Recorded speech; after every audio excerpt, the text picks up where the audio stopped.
Retrouvons Jean-Luc Émile pour suivre la PNQ de ce jeudi. C'est à vous Jean-Luc, bonjour. Bonjour Joe, bonjour à tous. Merci de nous retrouver pour cette PNQ, encore un autre PNQ axé le Agalega, deuxième après la PNQ de mardi dernier. Vous avez le Duval cette fois après bonne réponse qui tient la semaine, au début de la semaine. Donc PNV connaît si il y a une force militaire qui peut installer là-bas. Est-ce qu'il y a des militaires étrangers pour sur place? Si oui, combien? Et puis on vit aussi, ça a deux hangars qui est mentionné dans le PNQ, que le Premier ministre peut dire effectivement un hangar en construction et un lot donc l'emplacement, il dit qui la taille de ces deux hangars-là, et aussi la question la plus importante, qui va faciliter et est-ce qui est capable d'accueillir Poséidon, donc l'avion militaire donc indienne sur place. Voilà un peu la PNQ qui avait le Duval parler, et puis on connaît aussi si ça, donc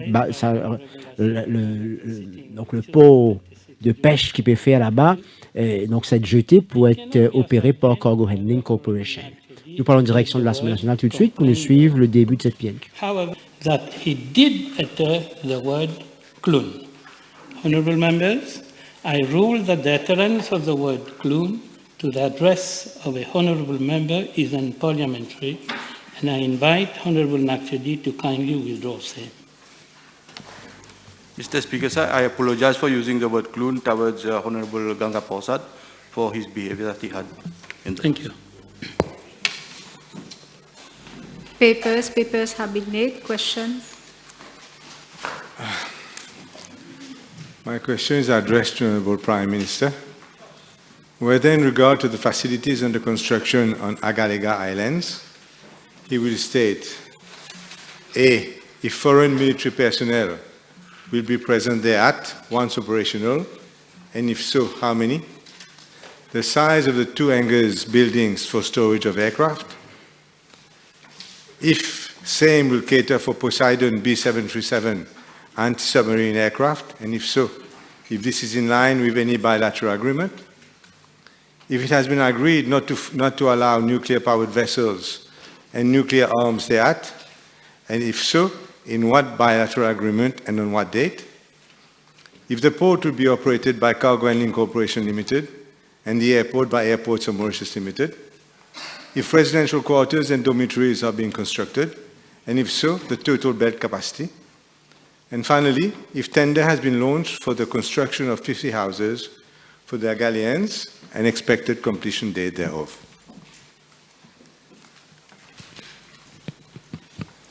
Mr. Speaker, sir, in regard to the facilities under construction on the island of Agalega, let me reiterate what I stated in my reply to a supplementary question following the private notice question of the Leader of the Opposition at our sitting of Tuesday this week, to the effect that we have always been giving full information to the House on the two projects, that is, the construction of the new airstrip and jetty.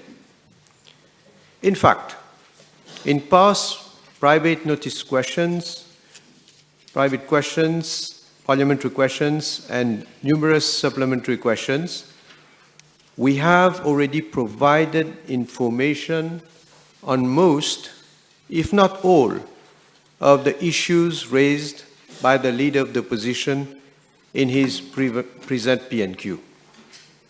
Besides, Standing Order 22(1)M of the Standing Orders and Rules of the National Assembly provides as follows, and I quote, "A question cannot be asked which renews or repeats in substance a question already answered," unquote. Mr. Speaker, sir, notwithstanding this proviso, and in a spirit of transparency, I am providing once again the information sought. Mr. Speaker, sir, in regard to Part A of the question, as I stated in my reply to the PNQ on Tuesday last, the facilities in Agalega will, after completion, be vested in the government of Mauritius, which will determine the use thereof in compliance with the laws of the Republic of Mauritius. As obtains in the case of mainland Mauritius and Rodrigues, any request for use of our port and airport facilities by foreign civil or military vessel or aircraft is examined and decided upon by the government. The same principle will apply for any such request for Agalega once the facilities are operational. Mr. Speaker, sir, in regard to parts B and C of the question, as I stated in my reply on Tuesday, I would like to reiterate that there is only one hangar under construction on the island. The other one is a shelter for parking of aircraft. The hangar and the shelter are of similar size, that is, approximately 55 meters by 53 meters. As I have already stated, the airstrip will be of 3,000 meters in length and with associated aircraft movement area to facilitate operations of Boeing 737-900 and Airbus 321 or similar class of aircraft or smaller aircraft. Therefore, the associated infrastructure, including the hangar and the shelter, have also been designed accordingly.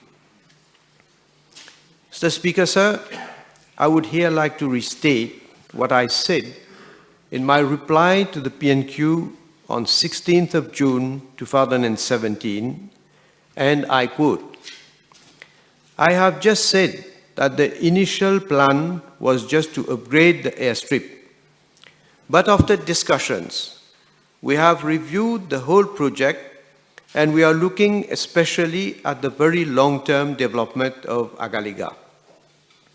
Therefore, I do not see anything wrong in coming up with the state-of-the-art airstrip that will be able to accommodate bigger aircraft. Let me take the example of Rodrigues. What is happening to Rodrigues right now? The request is now to review and to upgrade the landing strip because we can only accommodate, I think, ATR 72 only. So, are we going to agree to spend millions of rupees to upgrade the airstrip, and then probably in years to come, we will have to seek other financial support to be able to upgrade that upgraded strip? I think if we have the vision, if we are farsighted, then we should know what is best that we can do now for years and years to come," unquote. Mr. Speaker, sir, in regard to part D of the question, I have clearly stated in this House previously that Agalega is not being transformed into a military base. I must say, Mr. Speaker, sir, that there is no bilateral agreement whatsoever to allow nuclear-powered vessels and nuclear arms in Agalega. Government will stand guided by the provisions in the various treaties to which we are a party. Here, I would also like to inform the House that Mauritius is a party to several treaties, including the Treaty on Non-Proliferation of Nuclear Weapons and the African Nuclear Weapon Free Zone Treaty, commonly known as the Pelindaba Treaty. The Treaty on Non-Proliferation of Nuclear Weapons was open for signature in 1968 and entered into force in 1970. Mauritius ratified the treaty in April 1969.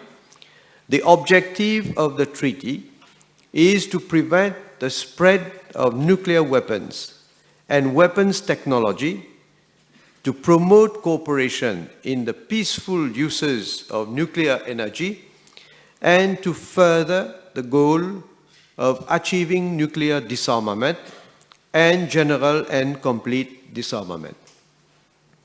It is also noteworthy that Mauritius has signed an agreement with the International Atomic Energy Agency for the application of safeguards in connection with a treaty on the non-proliferation of nuclear weapons.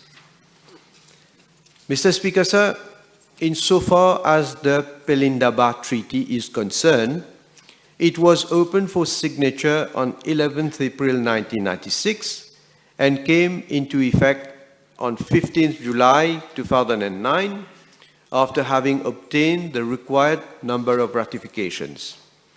Mauritius signed the treaty on 11th April 1996 and ratified it on 24th of April 1996.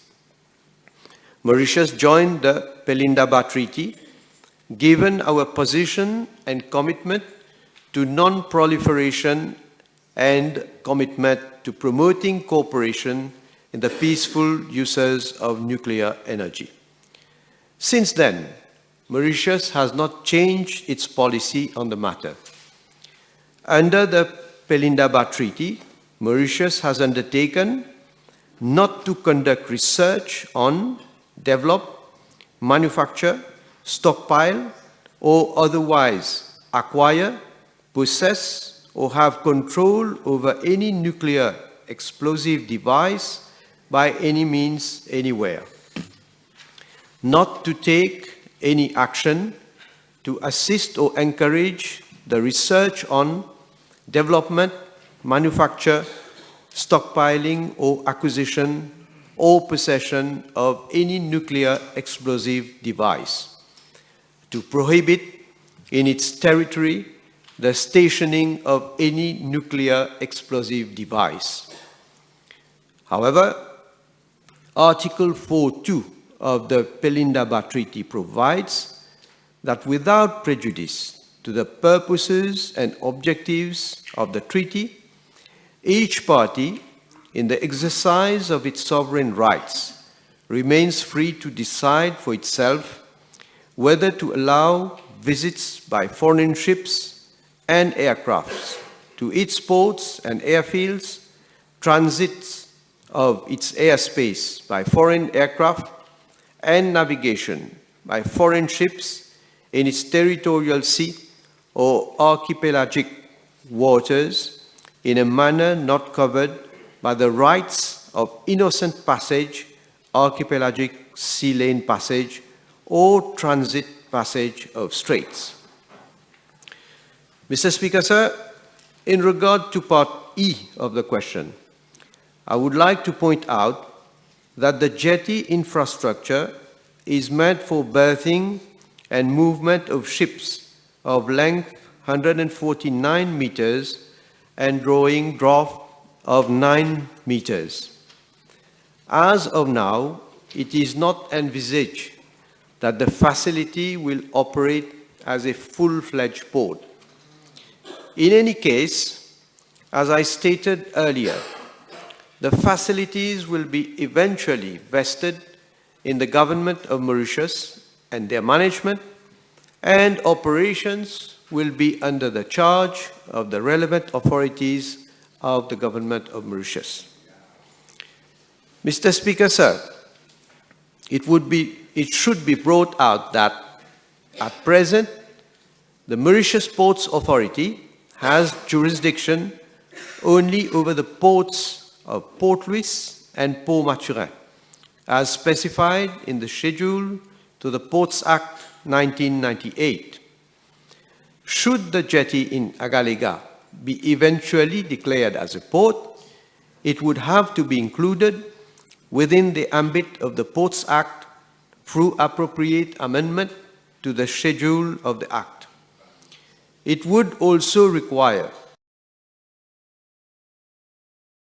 appropriate amendment to the Outer Islands Development Cooperation Act.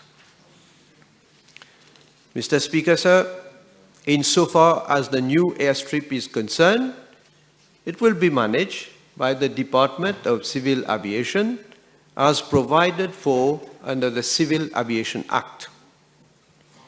Mr. Speaker, sir, in regard to part F of the question. Wait, let the Prime Minister. There is no cross-talking. This is a PNQ. May I remind you? Please. In regard to part F of the question, I am informed that the residential quarters and dormitories are being constructed for use by the personnel who will be posted on the island and who will be responsible for the operations and management of this new infrastructure. The residential quarters and dormitories will have a total bed capacity of approximately 140, which are being constructed near the airstrip area. Additional accommodation with bed capacity of 22 is being constructed near the jetty. Both take into account the future needs of the island in line with our long-term vision of the development of that part of our territory.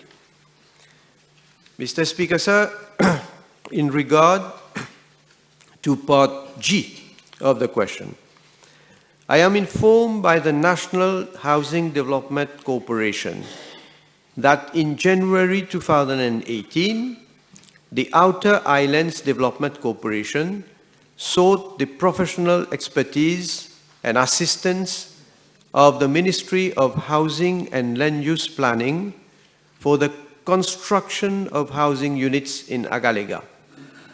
Funds to the tune of 40 million rupees were provided in the budget 2018-2019 for the construction of 50 housing units by the NHDC Limited at Agalega. The contract for consultancy services was awarded on 8th of May 2019 to Lux Consult Mauritius Limited for the sum of 6.25 million rupees. I am further informed that officers of the Ministry of Housing and Land Use Planning carried out a site visit at Agalega together with officers of the NHDC Limited and the consultant Lux Consult Mauritius Limited in December 2021 to hand over sites identified for the housing project to the consultant. Revised bidding documents and cost estimates have already been submitted by the consultant to the NHDC. The 50 housing units will be single-story duplex type concrete structure with corrugated iron sheet roof. 36 units will be located in the North Island at Village 25 and 14 units in the South Island at Village Sainte Rita. Each housing unit will have a net floor area of about 55.1 square meter and will consist of 2 bedrooms, 1 kitchen, 1 dining living area, a combined toilet and bathroom and a veranda. Given that the existing roads in Agalega are mostly sandy and consists of coral, the same type of road of width 3 to 3.5 meters will be provided within the housing estates. The housing units will comprise the following facilities. Individual rainwater harvesting system will be provided to each housing unit. 2 desalination plants will be constructed. Electricity will be provided through generators. A common photovoltaic system, including batteries, and a distribution board will be provided to supply each duplex. And wastewater will be disposed of through individual septic tanks and absorption pits. Mr. Speaker, sir, I am informed by the NHDC that the revised estimated cost of the project is around 347 million rupees as at 28th of July 2022, exclusive of management and consultancy fees. The estimated project time frame is as follows. The bidding documents, which have been received in July 2022, are expected to be submitted to the Central Procurement Board on 1st August 2022. The tender exercise will be carried out between September and November 2022. Tender will be awarded in December 2022, and works are expected to start early 2023 and expected to be completed by December 2024. Mr. Speaker, sir, we know that India has been assisting Mauritius all the way from our independence to help us develop our economy, uplift and modernize infrastructure, improve community facilities, and enhance the quality of life of our citizens. This has been possible thanks to our special relationship and partnership with India, which have been consolidated over time by this government. We should show gratitude towards India instead of casting suspicion over a genuine partnership. Thank you. Mr. Speaker, I'm casting suspicion on the Prime Minister. I will start, Mr. Speaker, by reminding the House that when you pretend, I'm not saying who, but when you pretend that you don't know something, and it is obvious that this information is available, it is equivalent to misleading the House, and you will remember, Mr. Speaker, that Honourable Amber Rudd resigned as Home Secretary in the UK because she pretended she did not know something that was in her files. I'll start with this, Mr. Speaker. It's good that I mention it. Now, as far as foreign military personnel that might be coming in the next few months to Agalega, and it also concerns the human resource plan for Agalega. The Prime Minister said on Tuesday that he was not yet aware of the human resource needs, yet the project, the airport, is 88% complete, 12% left. What sort of government is the Prime Minister running? If he tells us that a project that is 88% complete, he's unable to tell us what are the skill sets required, what is the training required, what are the people in Mauritius who are willing to go there. Isn't this, Mr. Speaker, all done on purpose so that at the time of opening, we say there are no Mauritians available and it is all, in fact, staffed by foreign personnel? Why isn't there a proper human resource plan for Agalega? Mr. Speaker, sir, I've already replied last Tuesday precisely what the Honourable Leader of the Opposition is mentioning, that it is at this time, it is still premature because the project is not going to be completed until next year. So, of course, we will have an assessment of the human resource requirement to man the airstrip and to man the jetty, and the needful will be done as usual, as we have always been doing with regard to any provisions that government will have to make. Mr. Speaker, he has told us, tried to get us confused between Mauritius Ports Authority and the Department of Civil Aviation. I'm talking about operation. Who will operate the jetty? You say no one will operate the jetty, apparently. It's just going to layer just to look good. Who will operate the airport? And I mentioned IML, who, for a subsidiary, manages Rodrigues, by the way. I'm asking the Prime Minister whether IML, who is a sole airport operator, is going to manage the supposed civilian airport at Rodrigues, and if not, why not? Well, the Leader of the Opposition is confused. I understand he's confused, especially at this time. But again, the authorities concerned will be mandated to take over and to manage those infrastructure. Speaker, this is a question of sovereignty. This is a question of militarization of one of our territories. So I would have, at the least I would have expected of the Prime Minister is for him to come clean, and if necessary, we can come back to more PNQs. It's not a problem for me. Now I'd like to ask the Prime Minister. There is, has been stated by the then Vice Prime Minister, by yourself, that there exists a bilateral agreement with India concerning maritime security and concerning Agalega. So I would like to ask you a precise question this time. This bilateral agreement concerning Agalega, when was it signed and how long is it valid for? 5 years, 50 years, 100 years, lifetime? And secondly, what are the conditions for if ever someone in another government wants to rescind that agreement, what are the conditions? So what is the length of the agreement and what are the conditions for eventually resuming our full sovereignty there? Speaker, sir, I can see clearly when the leader of the opposition talks about it is a question of the sovereignty of our country, clearly implying that we are giving away sovereignty of Agalega. Let the people will judge this kind of attack, not only against the state of Mauritius, but also attacking India as a country. Attacking India, because you are implying that we are giving sovereignty to India. This is what you are saying. On both sides.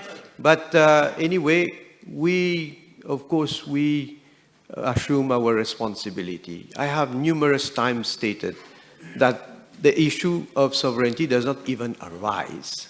There is no question of giving any sovereignty to any other country, for that matter. But now the leader of the opposition wants to know about, again, he has put the same questions before, I have answered, but he doesn't understand. He puts the same question again. I have said that there is a confidentiality clause in this agreement, and therefore I cannot divulge the contents of this agreement.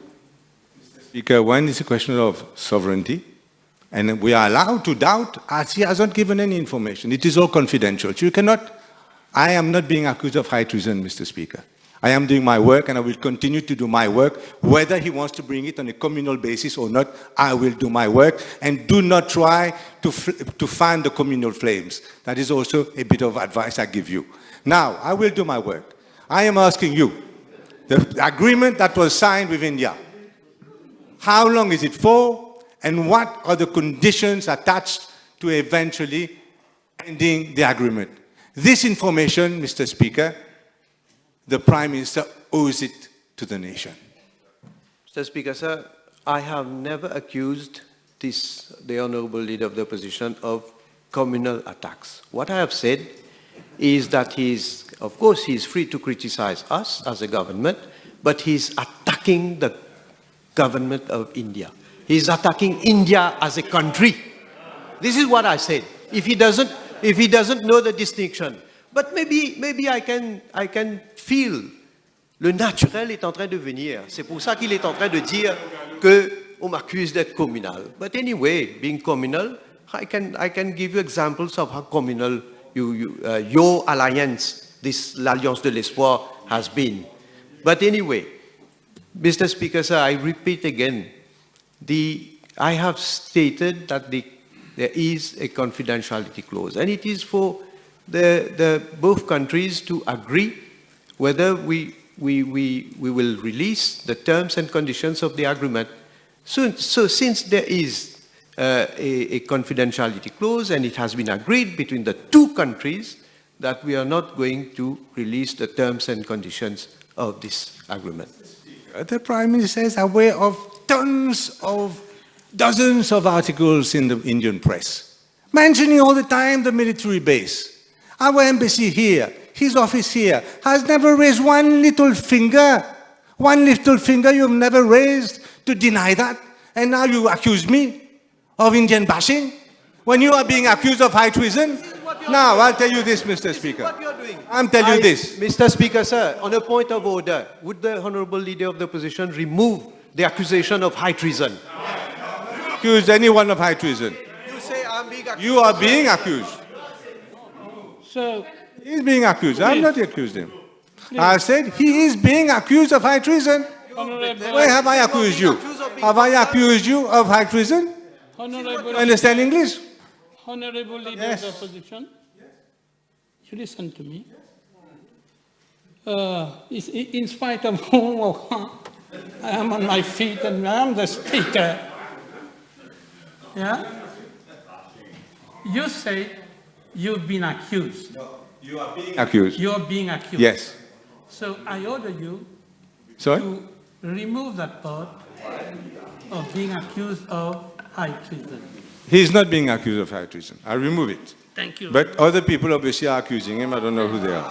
Now, Mr. Speaker, I want to ask the Honorable Prime Minister.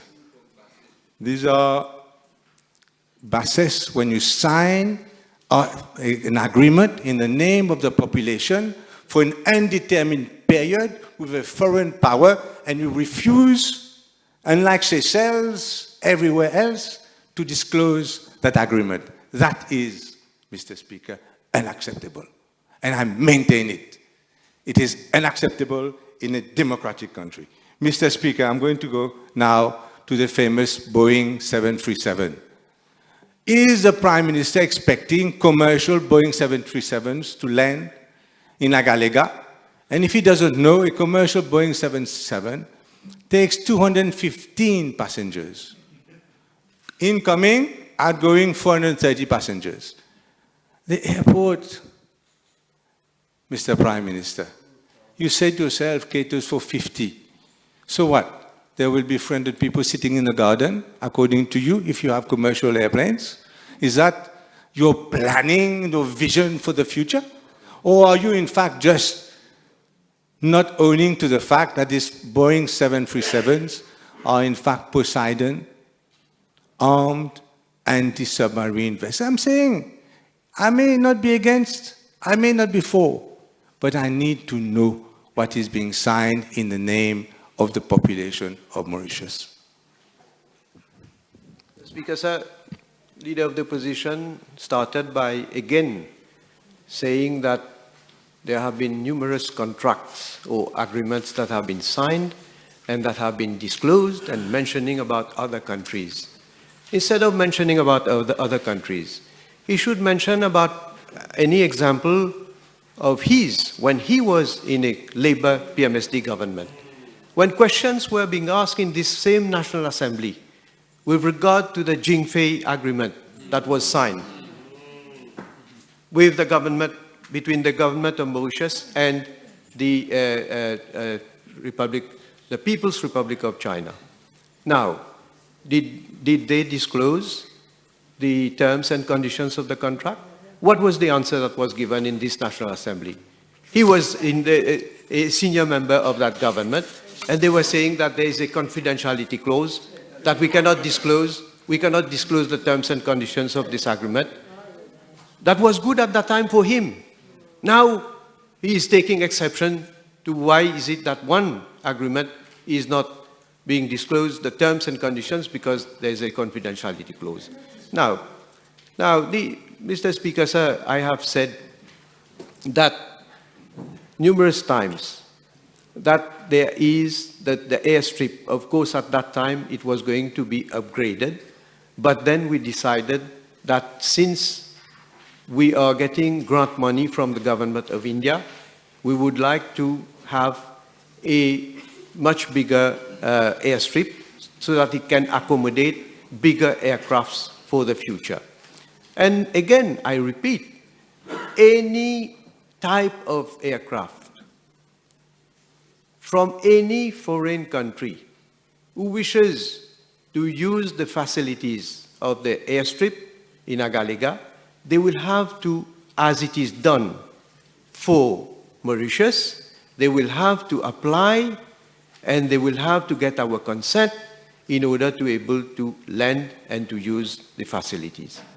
And this is the same that obtains here.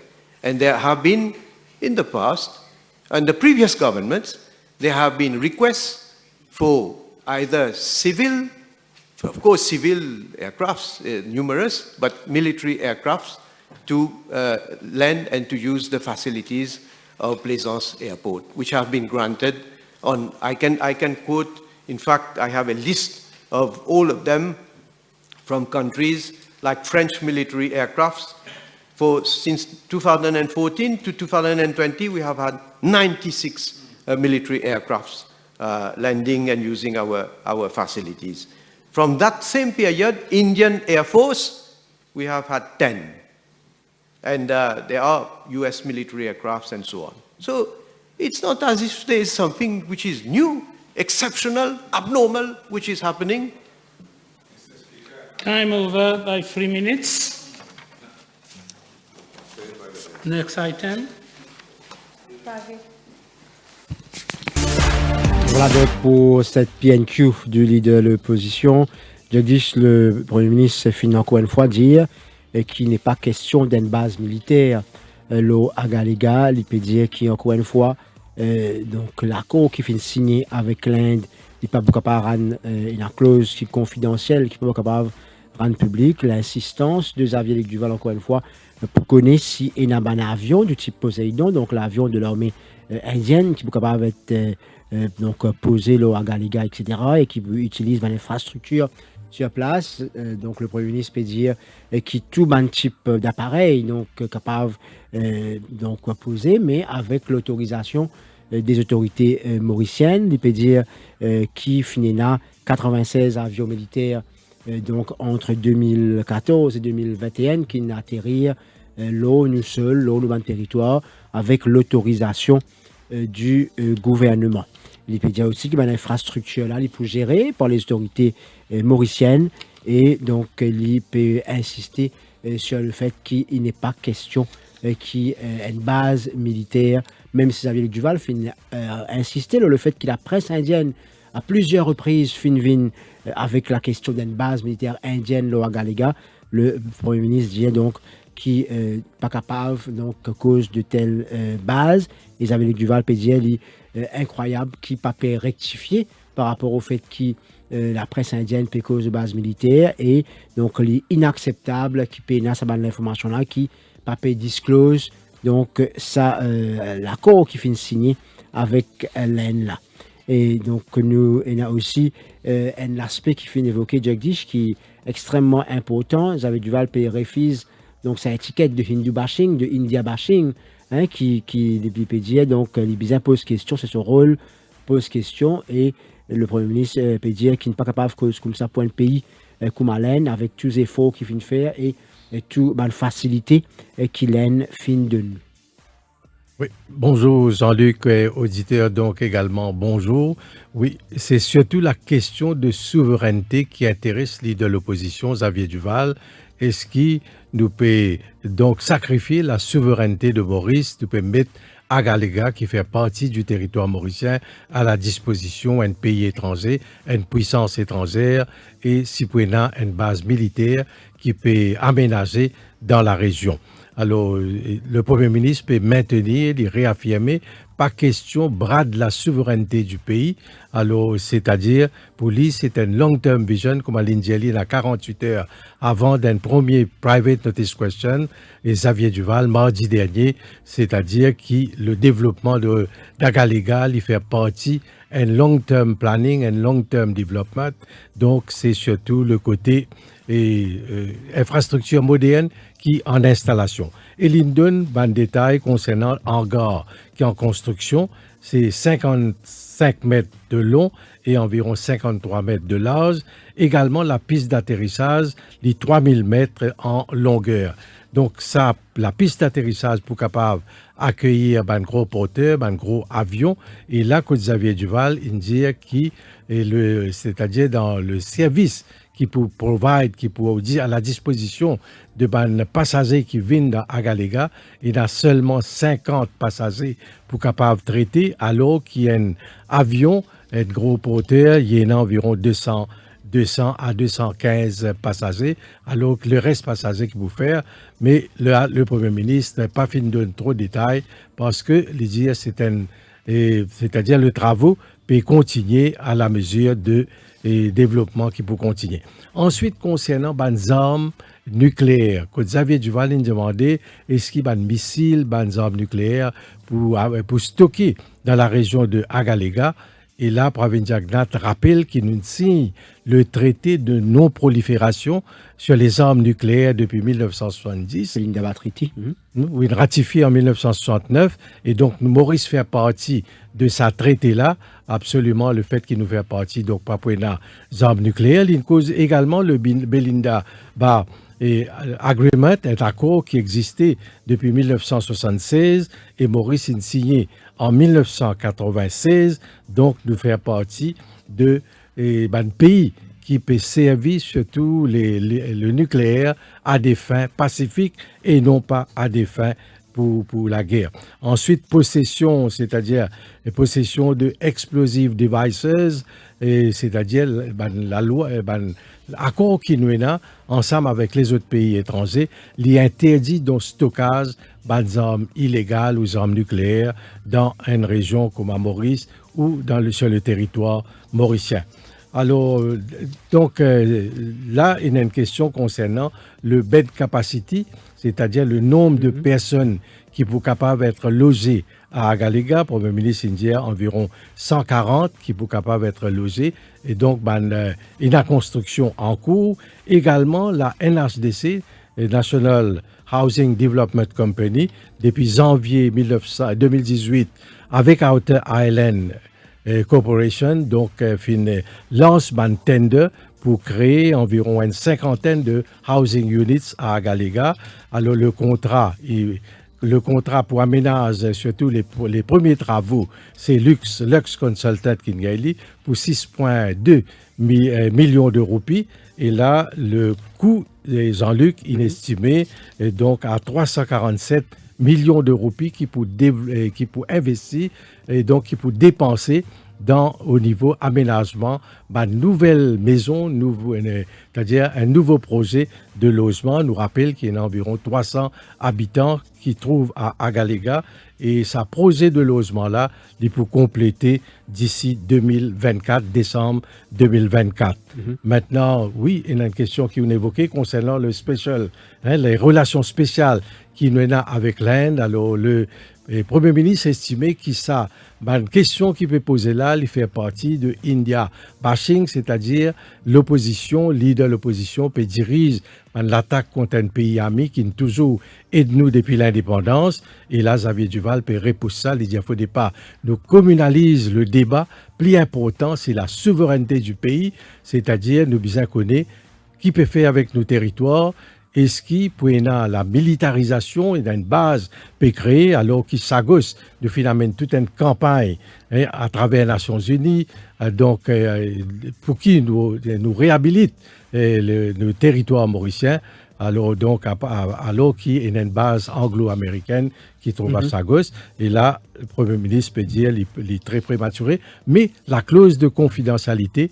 Comment le Premier ministre répond mardi dernier, absolument pas question de révéler le contenu de sa clause de confidentialité-là. Pravin Jagnat dit dans le passé, il cite par exemple Jinfei, alors il y a également une clause de confident, c'est-à-dire qui n'est pas fin révélée. Il dit qu'ils avaient Duval lui-même, à l'époque, il fait partie du gouvernement, donc c'est qui est bon avant. Pas capable, pas bon aujourd'hui. Alors, un point bien important, le Premier ministre fin insister sur la question donc qu'il a fin all along donc assister Maurice, il disait qu'il y a une relation spéciale, un partenariat donc avec donc la grande péninsule et qui peut consolider. Il dit que ça climat qui fait un climat de suspicion, sa genuine partnership qui est là entre Maurice et l'Inde. Et ce à quoi Xavier Duval fait dire qui donc il ne fallait pas amener ça ça terrain là et qui donc aux autres pays en vie justement comment on dit Jagdish Kun qui l'intention derrière et surtout c'est quoi sa clause de confidentialité qui est là la question est-ce qu'il peut venir faire une base militaire sur place. Alors plusieurs points fin aussi évoqués la question qui les a posés donc mardi le Premier ministre fin revient un peu en détail ça, on veut dire qu'il y a un hangar et un shelter, c'est pas deux hangars, comment Xavier Luc Duval peut dire, mais pour Xavier Luc Duval, il a insisté, qu'il besoin gagner beaucoup plus d'informations, qu'il a suffisamment l'information et dans l'intérêt ban mauricien et que la population connaît qui peut faire réellement l'eau à Agalega. Et concernant la gestion de ban structures et infrastructures, alors Airports of Mauritius, alors, pour bien modifier certaines clauses de la loi, pour qui, par exemple, Mauritius Port Act, pour bien modifier, pour qu'il... S'il a rejeté les vignettes pour de pêche, c'est MPA qui prend la responsabilité. Prend la responsabilité. AML, Airports of Mauritius Limited, également, d'après le Premier ministre, pour manager, donc pour gérer, pour administrer tout le système de l'aviation civile et concernant cet aspect de confidentialité-là, Xavier Duval peut maintenir qui, bizarre, révèle dans l'intérêt public ce qui est là dans l'accord qui peut release à ce stade. Et pour Xavier Duval, donc il refuse sa affirmation du Premier ministre, peut dire qu'il attaque donc le gouvernement indien et puis attaque donc le pays. Et Xavier Duval peut dire non, c'est son rôle de poser bonne question. Voilà ce qui nous a retenir de sa private notice question là de sa remise. Deuxième PNQ, donc en une semaine, la question de Agalega et la gestion et la construction qui entièrement, nous rappelle, financée par l'Inde. C'est ce que le Premier ministre dit mardi. Et pour Xavier Duval, ce projet-là, Agalega avec la jetée et donc la piste d'atterrissage, il peut compléter autour de 14 milliards de roupies, alors qu'il est le coût les 8 milliards d'euros. 8,8 milliards de roupies. Il les a mentionné, donc c'est un gros investissement pour une île qui a donc un potentiel touristique, il est vrai, développement, c'est-à-dire du pays. Et parallèlement, ce que le Premier ministre peut dire, comment Rodrigue peut développer, donc parallèlement, Agalega pour une région qui peut rentrer dans la modernisation, dans le développement, mais reste la question de est-ce qu'il vraiment y a une structure et infrastructure militaire qui est en place. Ça, c'est plus tard, c'est l'avenir qui vous dit à nous exactement de quoi il s'agit. Et pour le Premier ministre, toute utilisation, tout appareil militaire qui vous vient poser, il faut bien gagner l'aval des autorités mauriciennes d'abord. Oui, et il rappelle qu'il d'ailleurs nous peut donner certaines facilités à un pays étranger. Alors, par exemple, il y a 96 demandes d'atterrissage de un avion militaire de différents pays, et ça a fini approuvé déjà dans le passé par le gouvernement.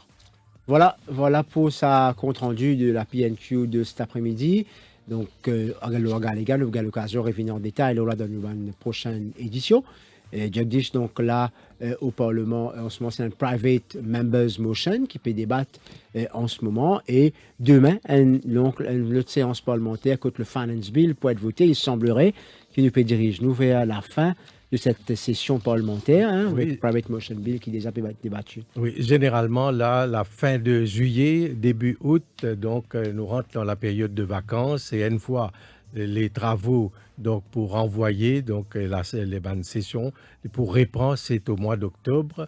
Là, c'est la tradition parlementaire qui au mois de juillet au début août, c'est le début des vacances parlementaires. Demain, nous connaissons donc après Finance Bill jusqu'à quand ban parlementaire pour bien sûr en congé. Voilà pour ce direct. Merci de fin suivre. Donc nous retrouvons très bientôt.